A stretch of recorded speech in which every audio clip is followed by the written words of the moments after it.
Thank you. That was wonderful. It just gets us in the right mood for everything. As most of you know, my name is Laura Mead, and I have been a Unity Truth student and person for 30, as Elaine Fisher used to say, 30-something years. And I have taught Sunday school for many years too, and now I'm on the board, and I'd like to share a few words with you today. Last week, we talked about the story of Jesus in the temple and how he chased out the money changers and the robbers and the people that were trading and selling in front of the temple. And I shared how we have our own inner temple and how we want to chase out those robbers and those thieves and the money changers. You know, it was normal that they be there, but we want to chase them out. And I used a little image, if you will, that I use, that our inner chamber it's like a house. And we might have this room of fear and doubt and worry, and that's the money changers, and that's the robbers. That's not a good room to have, but some of us let that room take over the whole house.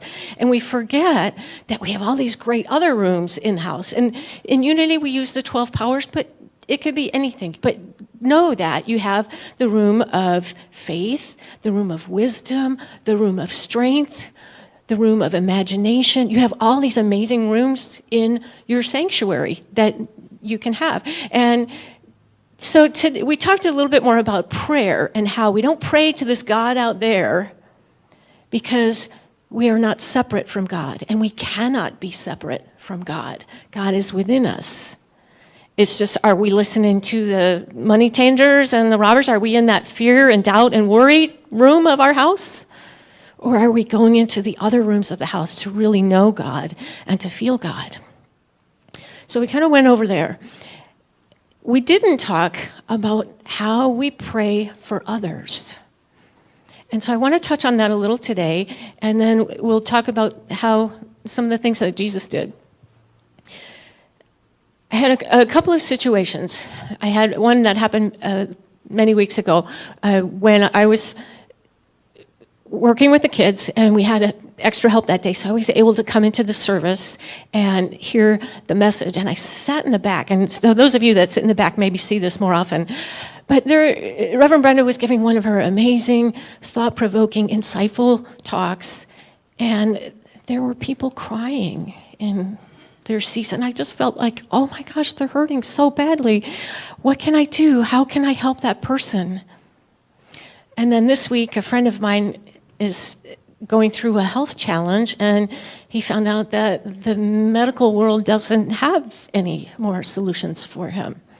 So I'm thinking, how can I help? What can I do? How can I be there for my friends, these people that I care about?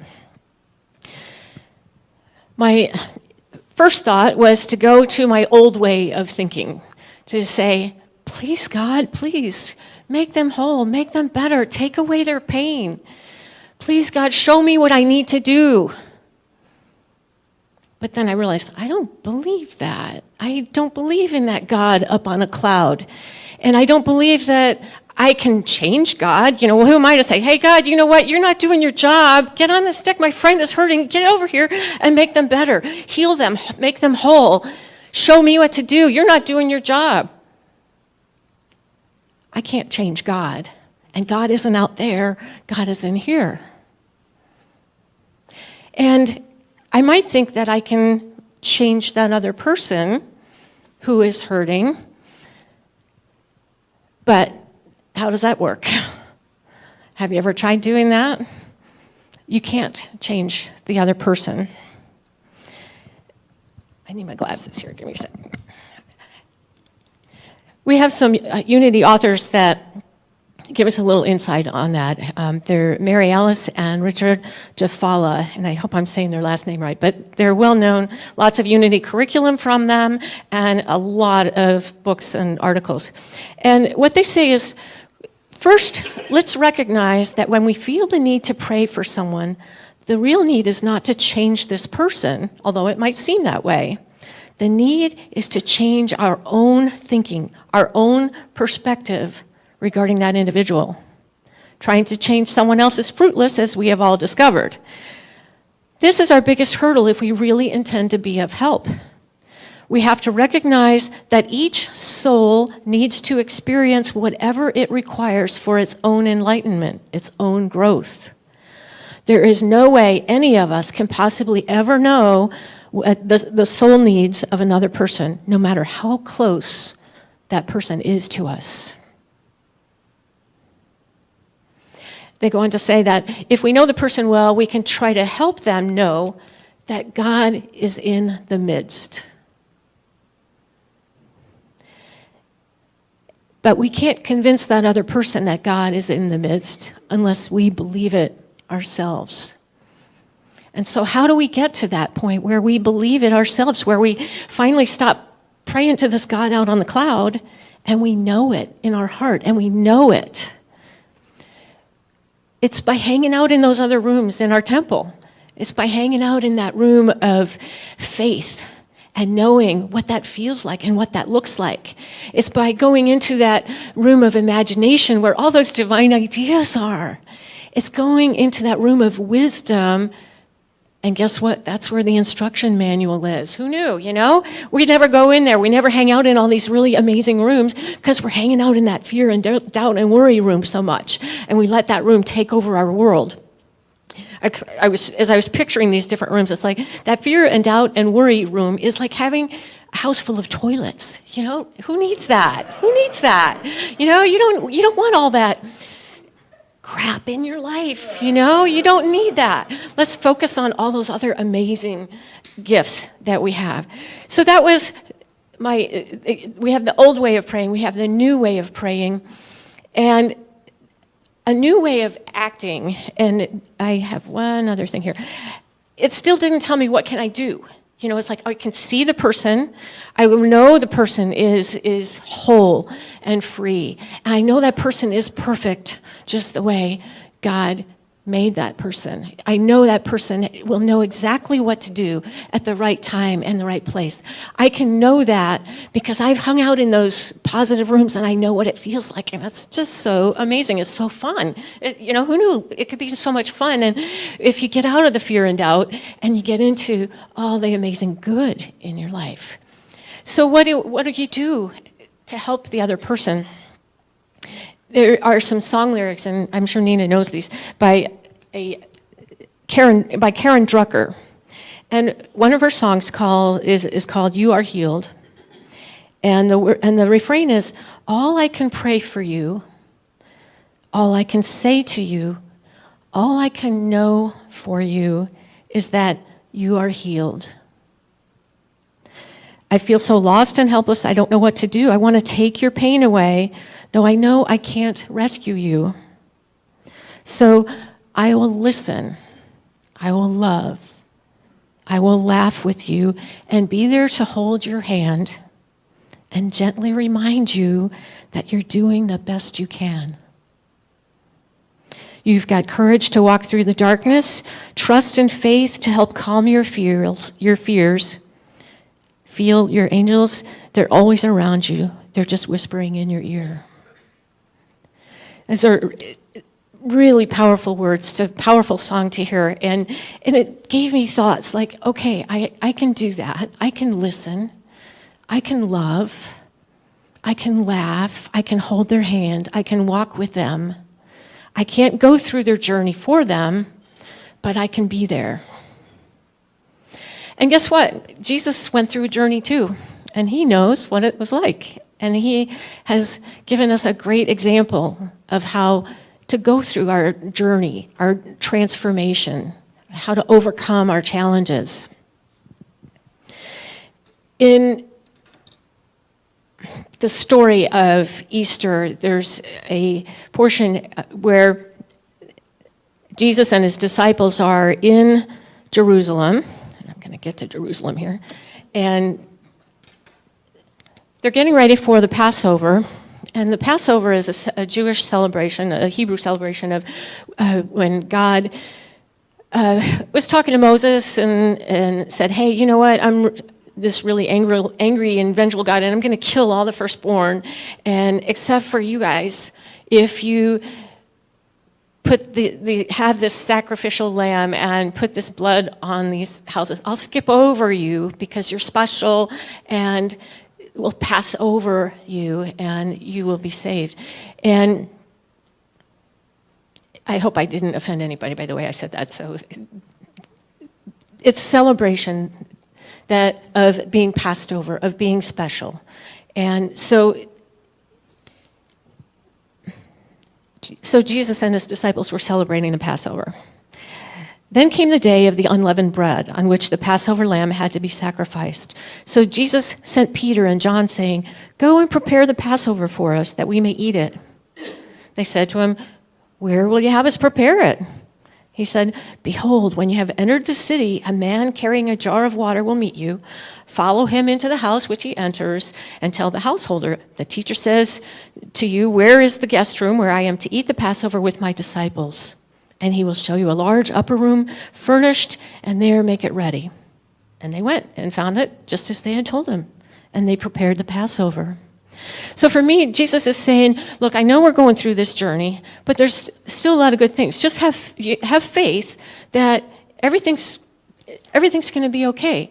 How did Jesus know that that guy would be carrying a jar and he'd have the room all ready for him and all that? He knew. He had the faith, and he told his disciples, it's okay. It's all ready for you.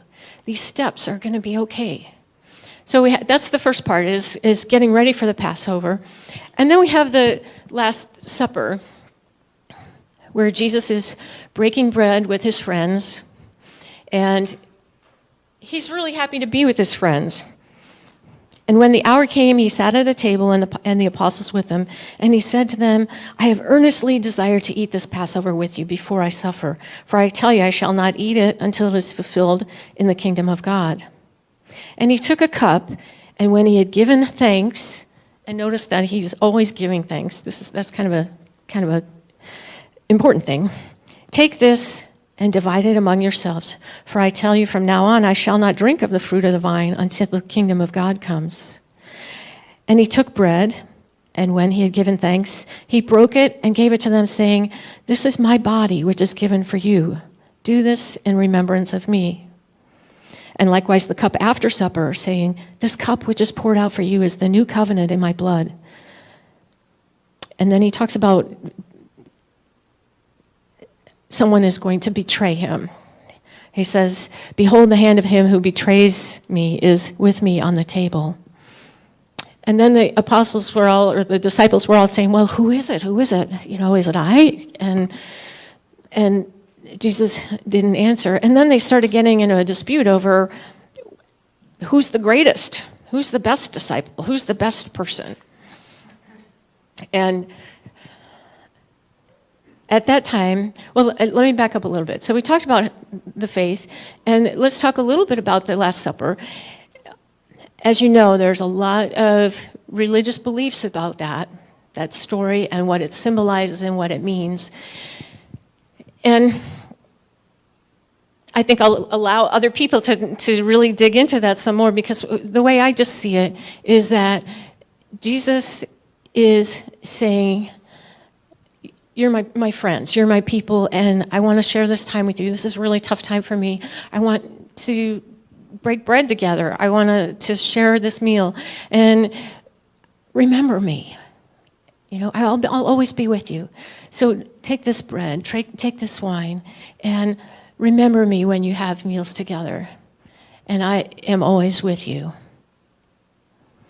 I don't know that Jesus meant to make a big, huge religion out of it. I just think he meant, hey, I'm with you all the time. And how many times do we have friends that have left us and said, "Don't forget me, please remember me"? So after the disciples are all talking about who's the greatest, and then Jesus gets up and now I've jumped over to John. I was in Luke, and now I'm over into John. And Jesus, knowing that the Father had given all things into his hands, and that he had come from God and was going to God, rose from supper, laid aside his garments, and girded himself with a towel. Then he poured water in a basin and began to wash the disciples' feet and to wipe them with the towel with which he was girded. And Peter says, wait a minute, you're not going to wash my feet, are you? And Jesus says, yeah, I'm going to wash your feet. And Peter's like, no. And Jesus says, well, if you don't do that, then you're not part of me. And so then Peter says, okay, well, then wash all of me. And after he had washed their feet and taken his garments and resumed his place, he said, do you know what I have done to you? You call me teacher and Lord, and you are right, for so I am. If I then, your Lord and teacher, have washed your feet, you also ought to wash one another's feet. For I have given you an example that you should also do as I have done to you. Truly, truly, I say to you, a servant is not greater than his master, nor is he who is sent greater than he who sent him. If you know these things, blessed are you if you do them. So Jesus is saying, hey, look, guys, I'm not better than you are. We're all the same. We're all going through our own trials, our own journeys. I'm just here to show you how to do it. And this is one way that you can do that. Think of that time period where people wore sandals. They didn't have paved roads, and the roads were really dirty and dusty, and the animals left stuff in the road there, and so people's feet were really gross. And for Jesus to wash the feet of his friends was really a big deal. It was a big deal. And at Unity, when we talk about the power of understanding, we talk about how God stands under all things. And so we have that relationship with our feet, how it's part of understanding. And when I do my little vision of being in the different rooms in my sanctuary and that room of understanding, I thought, well, what does that look like? And how do I feel in that room? What is that like?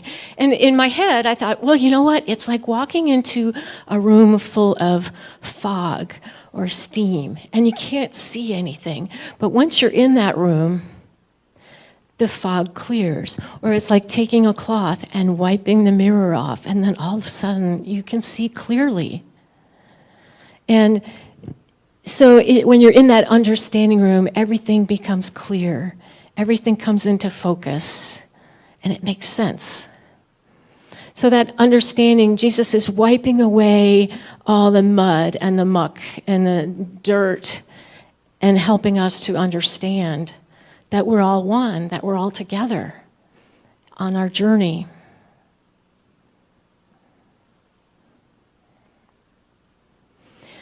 So today, when you're thinking about other people and you're thinking about their journey and you're thinking about your own journey, and why am I going through this? What is it that I need to learn? What is it I can do to help other people? I can, as Karen Drucker says, I can listen, I can love, I can laugh, I can hold your hand.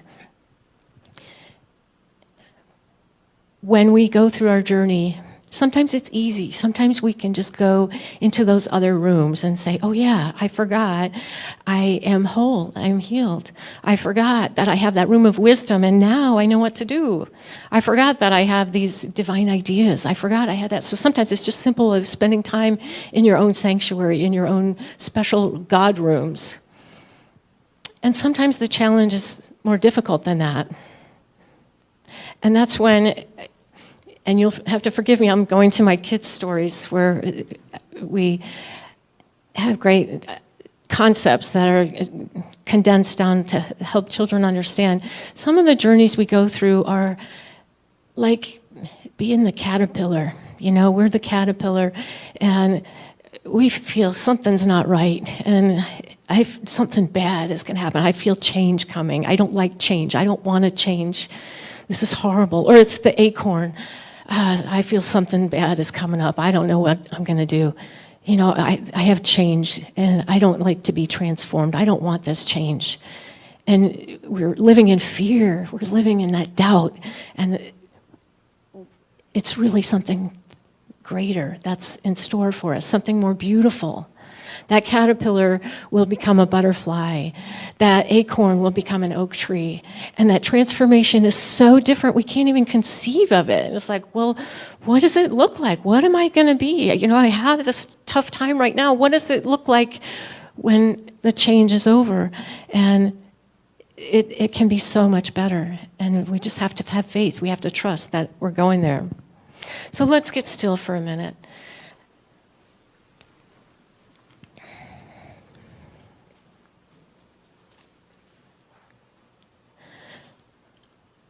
Jesus knew of his transformation. He knew he was going to die, and he knew that he was going to have this incredible journey, and it was not going to be easy.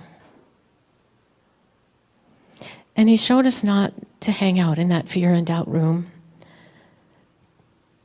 but allow ourselves to be one with God, allow ourselves to be in the God rooms of our sanctuary, be in that light, be in that warmth, and know that God is in the midst of it. God is in the midst of this challenge, whatever it is, whether it's simple or whether it's really, really hard. And we can know the truth for our friends. We know that we can't change God, we can't change them, but we can be there for them, and we can remind them that God is in the midst. And we can remind them that they are whole, they are healed, and they are loved just the way they are. You have courage to walk through the darkness, trust in faith to help calm your fears. All I can pray for you, all I can say to you, all I can know for you is that you are healed. I'll listen, I'll love and laugh with you, and be there to hold your hand and gently remind you that you're doing the best you can.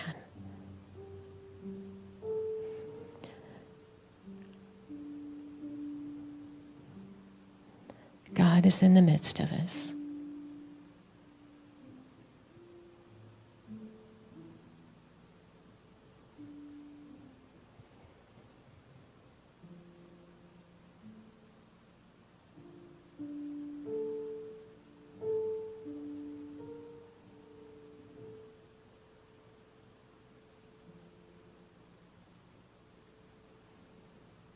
And so it is. Amen.